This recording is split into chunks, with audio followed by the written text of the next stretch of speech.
Moreover, take thou up a lamentation for the princes of Israel, and say, What is thy mother?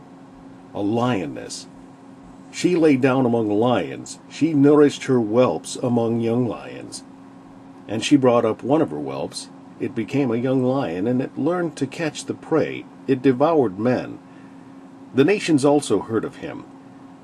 He was taken in their pit, and they brought him with chains unto the land of Egypt.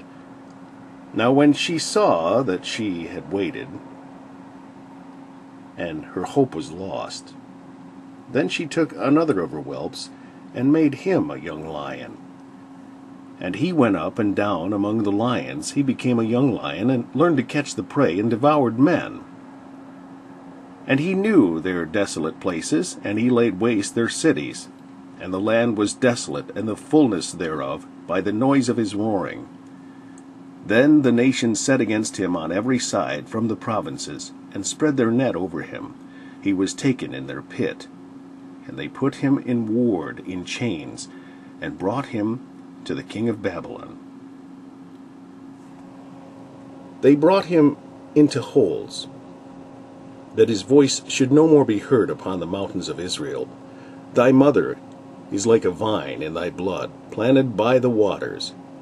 She was fruitful and full of branches by reason of many waters. And she had strong rods for the scepters of them that bear rule, and her stature was exalted among the thick branches. And she appeared in her height with the multitude of her branches.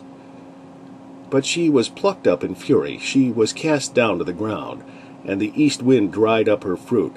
Her strong rods were broken and withered, the fire consumed them.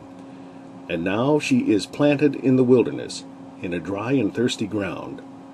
And fire is gone out of a rod of her branches, with which hath devoured her fruit, so that she hath no strong rod to be a scepter to rule.